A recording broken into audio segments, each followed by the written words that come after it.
मराठा आरक्षणासंदर्भात आज सरकारचे शिष्टमंडळ जरांगे पाटील यांना भेटण्यासाठी आलं होतं। या शिष्टमंडळात राजेंद्र राऊत, राणा जगजितसिंह, नारायण कुचे हे आमदार होते। काय नेमकी चर्चा झाली आपण जरांगे पाटलांना विचारा। दादा, काय चर्चा झाली, कुठल्या मुद्द्यावर चर्चा झाली आणि काही याच्यामधून निघले का काही चर्चेतून? नाही, पूर्वीचे जे मुद्दे त्याच मुद्द्यावरती ठाम आहेत। कारण 4 शब्दावरती न्यायाधीशांच्या साहेबांच्या समोर त्यावेळी चर्चा झाली होती की 83 क्रमांकाला कुणबी आहे, सरसकट मराठ्यांना कुणबी प्रमाणपत्र राज्यात द्या, मराठा आणि कुणबी एकच आहे। त्यावेळेस 4 शब्द ठरले होते। पहिला की सगळे सोयऱ्यांना, म्हणजे ज्या मराठ्यांची नोंद सापडली त्या नोंदीच्या आधारावर नोंद न सापडलेल्या त्याच्या गणगोतातील सगळे सोयरे जे आहेत त्यांना नोंद सापडलेल्या मराठ्याच्या नोंदीच्या आधारावर कुणबी प्रमाणपत्र शपथपत्र घेऊन द्यायचं, याच्यासाठी कायदा पारित करायचा असं त्यावेळेस ठरलं होतं। चौथा शब्द होता की ज्या मराठ्यांची नोंद सापडली त्याच नोंदीच्या आधारावर मागेल त्या मराठा समाजाला शपथपत्राच्या आधारावरच कुणबी प्रमाणपत्र द्यायचं, नोंद नाही सापडली तरी पण। कारण जर त्याची नोंद बी नाही सापडली तरी त्याला द्यायचं, याचं काय कारण? तर त्याचं कारण जो कुणबी आहे, ज्याची कुणबी नोंद सापडली त्या नोंदीच्या आधारावर मागेल त्या मराठ्याला यासाठी द्यायचं की त्याचा आणि याचा व्यवसाय सारखाच आहे, त्याचं आणि त्याचं रक्ताचं नातं पण आहे, त्याचं सगळे काय निकष आरक्षणाला लागतात ते निकष त्या कुणबी नोंद सापडलेल्या मराठ्यांचे, नोंद न सापडलेल्या मराठ्यांचे एकच आहेत, म्हणून मागेल त्या मराठा समाजाला द्यायचं। ते आमच्या व्याख्याप्रमाणे घ्या, आम्ही वेळोवेळी त्यांना त्यावेळेसही सांगितलं आहे, आजही सांगतो। आणि या राज्यातला मराठा आणि कुणबी एकच आहे, 83 क्रमांकाला आहे। 2004ला सुशीलकुमार शिंदे साहेब सरकारनं तसा JR काढलेला आहे, ते द्या हे म्हणत होतं। त्याच्यावरची चर्चा राज्यात सरसकट गुन्हे मागं घ्या ही बोली, ही पहिल्यापासून ठरलेलं आहे। राज्यातले आजपर्यंतचे झालेले आंदोलनातले, सामाजिक आंदोलनातले, राजकीय आंदोलनातले जे आमचे गुन्हे आहेत हे सरसकट मागं घ्यायचे, हे त्याच वेळेस ठरलेलं आहे। आणि तुम्ही असं काही करू शकत नाही की हे काढले आणि ते काढले, सरसकट। आणि शिंदेसाहेब समितीला 1 वर्षाची मुदतवाढ द्यायची, पण नुसते मुदतवाढ नको तर ते कामसुद्धा झालं पाहिजे, रेकॉर्ड शोधले पाहिजे। EWS रद्द का केलं? 10% आरक्षण मागितलंच नाही आम्ही, तुम्ही दिलं तरी आम्ही आनंद व्यक्त नाही केला। बोला, काही त्यांचे नेते बोलतात की EWS आंदोलनामुळे गेला। कोण सांगितलं रे तुला आंदोलनामुळे गेलं? उगा भंगारावनं बोलत ना कुंकडं बी ते, परत ते बोलल्यावर मग त्यातलं बोलतो। तुला कोणी सांगितलं आंदोलनामुळे गेलं? आंदोलनाची मागणी 10% आरक्षण द्यायची BCचं आम्ही सांगितलं का रद्द करा EWS? तुम्हाला कोणी सांगितलं EWS? तुम्हीच देता, तुम्हीच रद्द करता। सरकारने किती बी बरं का, ह्या 5-6 जण आहेत ते गृहमंत्र्यांच्या हाताखाली, त्यांनी किती गैरसमज पसरायचा प्रयत्न केला की EWS आमच्यामुळं गेलं। मराठी इतके हुशार आहेत, कारण आमची ती मागणीच नाही 10% आरक्षणाची, आमची OBC आरक्षणातली मागणी। मग रद्द कोणी केलं आहे हे समाजाला माहीत झालं। ज्या दिवशी 10% सरकारनं आरक्षण दिलं त्या दिवशी त्यांनी EWS रद्द केलं। देणारे कोण? 10% तुम्ही, रद्द करणारे कोण? तुम्ही। आणि ECBCचं बी प्रमाणपत्र पोराला निघत नाहीत आणि EWSचे निघत नाहीत, म्हणजे दोन्ही न निघून द्यायला जबाबदार कोण? सरकारच। हे मराठ्यात गेलं आहे। तुम्ही माझ्याविषयी किती गैरसमज पसरायचा प्रयत्न करा म्हणा, तुमच्याच विषयी गैरसमज चालला, कारण तुम्ही किती षड्यंत्र करावं नीचपणाचं हे तुम्हाला भवायला लागलं आहे। कारण 10% न मागून तुम्ही दिलं समाजाला आणि EWS बी तुम्ही रद्द केलं। लोकांच्या लक्षात आलं हे जरांगे पाटलाला बदनाम करण्यासाठी षड्यंत्र आहे। जरी त्या दिवशी दरेकर बोलले, काल का परवा बोलले का तरी मला वाटतं की आंदोलनामुळे EWS गेलं, तुम्ही किती बोला, माझ्याविषयी किती अभियान चालवा, किती बी षड्यंत्र करा मला बदनाम करायचं, मराठा समाज गैरसमज करूनच घेत नाही।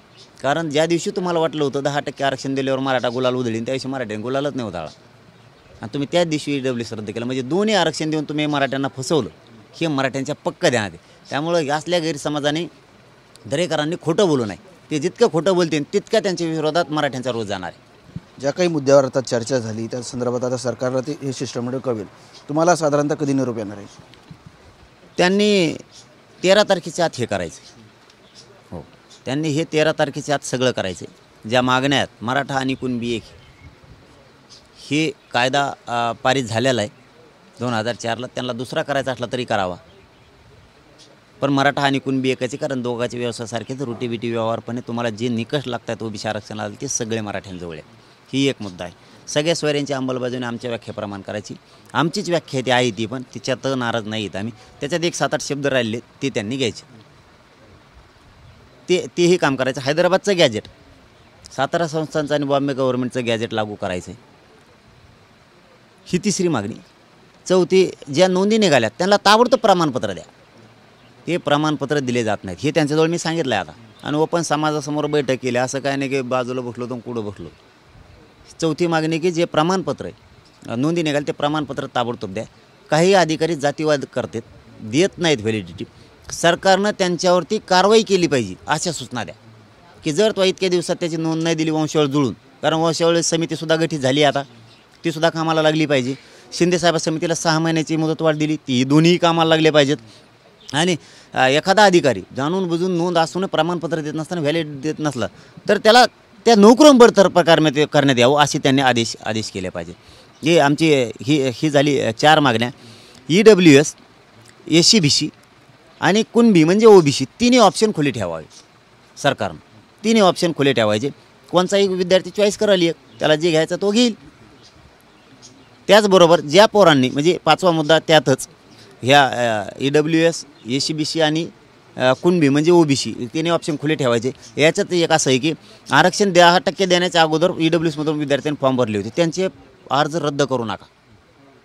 त्याच्यानंतर ज्यांनी भरलेले आहेत 10% दिल्याच्या नंतरही, कारण तुमच्या साईट सुरू नव्हत्या त्यामुळे त्याला SC-BC प्रमाणपत्र निघले नाहीत, अनेक तुमच्या निवडणुका होत्या, हे कारणं होते आणि कारणं तुमच्याच कारणामुळे निघाले. त्यामुळं 10% दिल्याच्या नंतरही जे EWSमधून फॉर्म भरले तेही रद्द करायचे नाही, कारण त्यांना मी आत्ता सांगितलं आहे. त्यांच्याकडं ही मागणी केली. त्यांच्याकडं ज्या आमच्या 8-9 मागण्या आहेत आणखीन जास्तीच्या, त्या सगळ्या तुम्ही करायच्यात. कारण मुलीचं शिक्षण मोफत केलं आणि फीस तर घ्यायला सुरुवात आहे. मी सांगताना सांगितलं सगळ्या जाती धर्माच्या मुलीला सगळं शिक्षण मोफत करा. सगळ्या क्षेत्रातलं शिक्षण क्षेत्रातलं सगळ्यात उच्च असो, माध्यमिक असो, प्राथमिक असो, ते सगळं शिक्षण मोफत करा. तर ते हो बोलले, त्याची अंमलबजावणी केली नाही, फीस घेणं सुरू आहे. म्हणजे हे पोरांना जे जाणून बुजून अडचणी आणल्या जातात ना, ह्याच्यावरती सगळे तोडगे निघले पाहिजेत. आणि शेवटचा खरा मुद्दा सांगतो, आम्हाला कोणी म्हणू नये. म्हणजे हे बी मीडियाच्या माध्यमातून मी मराठा बांधवांना सांगतो की आपल्याला मराठ्यांना आणि मला आपल्याला कोणी नाव ठेवू नये.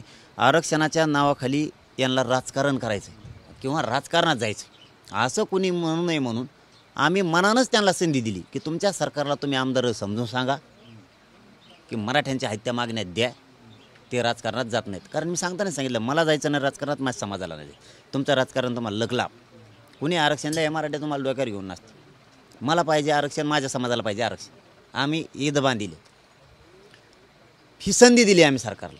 आता याच्यातून जर त्यांनी नाही दिलं तर मराठा समाज म्हणणार आहे तुम्हाला संधी दिली ती का नाही.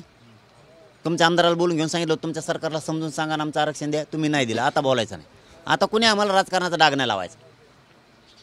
असं काय एक आम्ही मागणी बदलेली म्हणून ती पूर्ण होत नाही आहे. त्याच मागण्यात काही बदल नाही, फक्त ते द्या. नाही दिल्या तर उद्या मराठा समाज त्यांना कोणी किंवा आम्हाला जर कोणी म्हणलं यांनी आरक्षणाच्या आडून राजकारण केले तर मराठा समाज त्याला आता जशास तसं उत्तर देणार आहे. कारण आपण दोन्हीला संधी दिली, महायुतीला दिली आणि महाविकास आघाडीला दिली. महाविकास आघाडीच्या लोकांसुद्धा सांगितलं ते जर बैठकीला बोलत असले तुमची भूमिका ते जाऊन मांडा, त्यांनाही सांगितलं. आणि आज पुन्हा सांगतो, जर सरकारनं विरोधकांना बोलिलं असेल तर त्यांनी तिथे जाऊन त्यांचं म्हणणं मांडावं. त्यांनी मराठ्यांच्या नजरेतून पडू नये. आणि महायुतीच्या लोकांनी बी ते जर येतच नसली तर तुम्ही बिनधास्त द्यावं, त्यांना लात मारून काढून द्यावं. मराठा सगळं बघतोय, आम्ही सरकारला आता संधी दिली, दोघांना पण दिली. काय करायचं त्यांचं ते ठरवू दे. उद्या जर का बाबा आम्हाला कोणी म्हणलं आरक्षणाच्या आडून राजकारणात गेला, त्याचे मराठी आता गय नाही करणार. कारण आम्ही त्यांना संधी दिली, आम्हाला राजकारणात जायचं नाही, आमचं आरक्षण द्या. आता जबाबदारी कोणावर आहे? कोर्टात चेंडू आता त्यांचे आहे, त्यांनी ठरवायचं काय करायचं. पण विरोधी पक्ष कुठेही भूमिका घ्यायला तयार नाही. सरकारने कसे प्रयत्न केले पाहिजे? सत्ता आहे ना. आता मला सांगा, एखादा रस्ता द्यायचा आहे तुम्हाला गावच्या सरपंचाला, ग्रामपंचायत तो आहे ताब्यात, विरोधकांनी विरोध करून नाही तिकडे काही करून दे ना, सत्ता तो आहे आता दे ना. तुला रस्ता करून द्यायची जबाबदारी आहे तुही. त्या लोकांनी तुला मतं काय केले? आमच्या गल्लीतला रस्ता होईन म्हणून तू 3 वर्ष उलटून गेला तरी रस्ता करत नाही त्या गल्लीचा. विरोधक नाही म्हणतोय म्हणून तू करत नाही, हे जनतेला उत्तर नाही देऊ शकत तो सरपंच. कारण त्या गल्लीतल्या लोकांनी त्याला मतदान केलंय, त्याला निवडून आणलंय, त्याला सरपंच केलंय, बहुमताने केलं. आता सरपंच एकटाच उभा राहतोय, त्याला गरज नाही, जनतेतून सरपंच आहे. मग आता त्या गल्लीतला रस्ता करणं त्याची जबाबदारी. आता सरपंच असं उत्तर देऊ शकतो का? देऊ शकतो का की राव तुमच्या गल्लीतला मला रस्ता करायचा होता, पण तो पळड्याला सदस्य म्हणून तो करू नको. म्हणजे तुम्ही जनतेचे का त्या सदस्याचे? तुला यासाठी निवडून दिलं का? तोही जबाबदारी. जरी त्या सदस्यांनी विरोध केला ग्रामपंचायतच्या तरी रस्ता करून देणं जबाबदारी तुझी, कारण बहुमतानं ग्रामपंचायत तुझी करून द्यायची जबाबदारी तुझी, ढकलायचं नाही लोकांवर. विरोधी पक्षाचे नेते आहेत शरद पवार साहेब, उद्धव ठाकरे साहेब आणि नाना पटोले साहेब यांना काय आवाहन करतात? त्यांना काय आव्हान करावं? आणि आम्ही कोण आव्हान करणार आहे त्यांना? आणि ते काय ऐकणार आहेत कोणाचं? सरकारने त्यांना काय आव्हान करायचं तर करायचं. आम्ही काय त्यांचे नाव करत थोडे.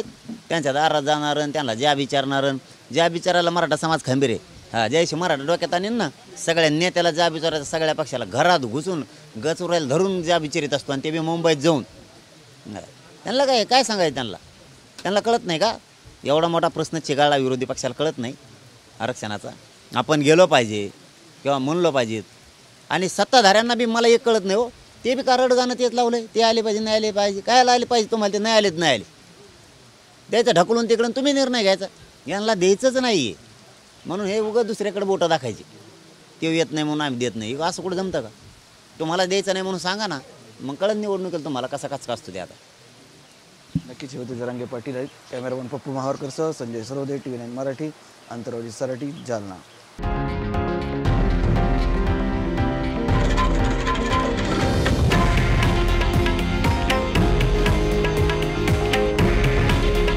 हे आहे देशातील नंबर 1 न्यूज नेटवर्क आणि आपण पाहत आहात TV9 मराठी. काळजी तुमची, हित महाराष्ट्राचं.